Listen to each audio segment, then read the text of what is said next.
Kyunghi, Huatsai. Andito tayo sa Charmy General Merchandise para mahanap kung anong swerte sa The Year of the Snake.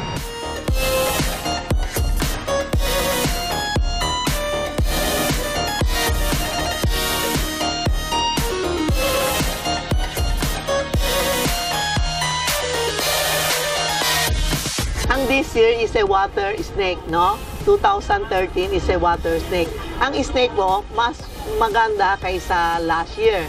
Kasi this year, last year kasi puro sunog, puro calamity.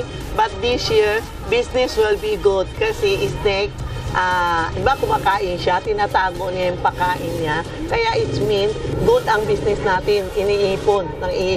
So, ibig sabihin, this year, economy will be good. This year of the snake, walang swerte kasi ang snake po, nasa gitna po. Tinamaan siya ng southwest, tinamaan siya ng sheep and monkey, sakitin, horse, sakitin po sa south, and southeast, sakitin sa dragon. And ito sa baba naman, may pera naman ang ox and tiger. Tapos north naman, rat, no? And northwest naman, pig and dog. Good ito, puro pera ito. Pero sa gitna naman, ang rabbit nakatama dito sa Agumen Star, no?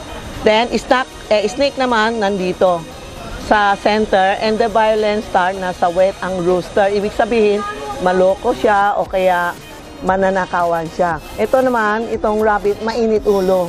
Kaya ngayon this year, ang babae po, makakaroon ng sakit. Pero it's not very worse. Yung mga sakit ulo, sakit yan, sakit ganun lang. Pero babae lang po, hindi lalaki.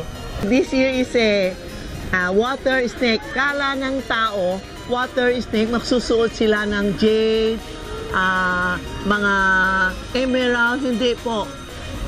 Ibig sabihin, display nyo, pwede jade or green. Pwede magsuot ng jade, ang water lang kasi water is tubig.